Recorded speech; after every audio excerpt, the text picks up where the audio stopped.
because there's a nice admiral on display actually, statue. So, here we have a Shabti, one of these servant figurines for the afterlife, again. He's quite a small chap, made of this greeny, bluey material called faience. Faience, so right, okay.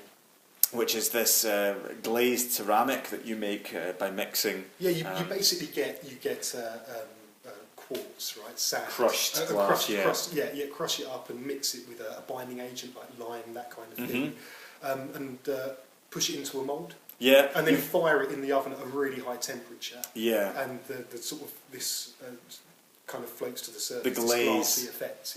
Yeah, so the key bit with faience, of course, is introducing some kind of colourant. So if you stick in some copper compound, you're going to get a green-blue colour, just like this chap. Sure. So very common material for these servant figurines that you make in large numbers. Yeah. Again, the detail is great. The face. Yeah, especially for an object that's quite small as well, actually. The mould detail's made. Fantastic. So again, that kind of tells us something about this chap. Indeed. That he wasn't just nobody. Oh, do we know anything about him? There are hieroglyphs on the back. Yeah, we've got quite a telling set of hieroglyphs. So he's from the 26th dynasty, so about 600 BC, a period of particular interest to me. It's quite an interesting inscription because it names him, he's a guy called Heka-Emsaf, and he's got a title, Overseer of the Royal Fighting Ships. Oh, right, yeah. And so, in modern parlance in English, he's the admiral of the fleet. So he is high up. He's someone really quite high important, up in the Navy.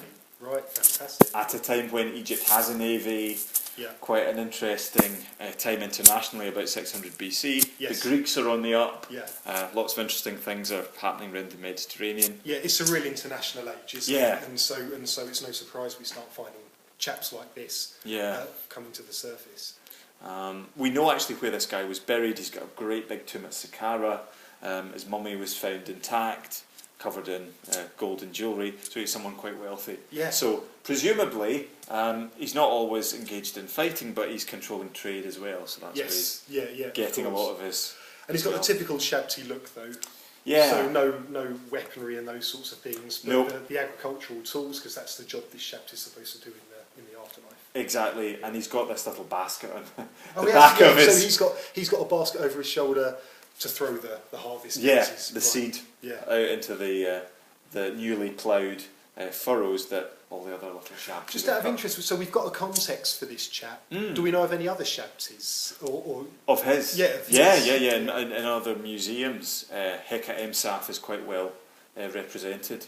But that's good fun actually. When you have a historical individual, you know where his tomb is. You can start piecing together all the bits that came from that one burial. Yeah, that's right.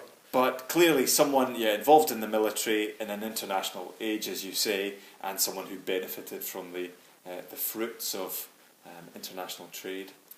Yeah, of course, and held in high regard within the state as well. So, nice gifts for the tomb, I'd expect. Surely, such as really nice looking Shabtis.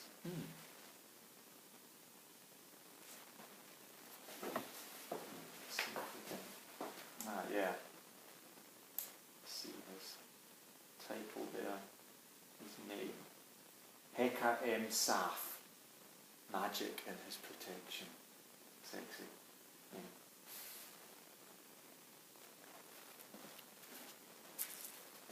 Okay.